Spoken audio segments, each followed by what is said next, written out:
দুধ উৎপাদনে বাংলাদেশের ঘাটতি রয়েছে। দুধ এখনো আমদানি করতে হয়, যেটা খুবই দুঃখজনক বলে মন্তব্য করেছেন মৎস্য ও প্রাণী সম্পদ উপদেষ্টা ফরিদা আক্তার। কিন্তু আমি ভোলায় গিয়েছিলাম, মনপুরায় আমি দেখে আসছি।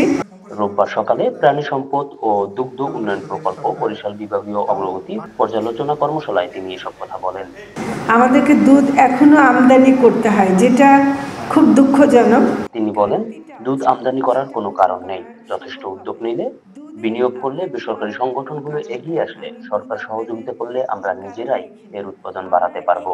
আয়োজিত প্রকল্পে যে উদ্যোগ নেওয়া হয়েছে তা আগামীতে মৎস্য ও দুধ উৎপাদনে অনেক ভূমিকা রাখবে। আসলে এইসব ক্ষেত্রে কিছু ইনভেস্টমেন্টের দরকার আছে, বিনিয়োগের দরকার আছে। আমাদের প্রাইভেট সেক্টর এগিয়ে আসছেন, আমরা সরকার তার সাথে আমরা সহযোগিতা করছি, কিন্তু আমরা যদি চাই আমরা এই উৎপাদন বন্ধ করে আমরা নিজেরাই এটাকে আরো বাড়াতে পারি। উৎপাদন বাড়লে আমাদের দেশের প্রাণীজ আমিষের যে ঘাটতি আছে তা পূরণ করা সম্ভব। তিনি বলেন, নিরাপদ খাদ্য, নিরাপদ আমিষের যোগান এটা আমাদের করতেই হবে। এটা করে আমরা বাংলাদেশের শুধু খাদ্য সমস্যা নয়, স্বাস্থ্য সমস্যাও দূর করতে পারবো। আমাদের দেশে যে প্রাণীজ আমিষের যে ঘাটতিটা আছে সেটা পূরণ করা সম্ভব হবে।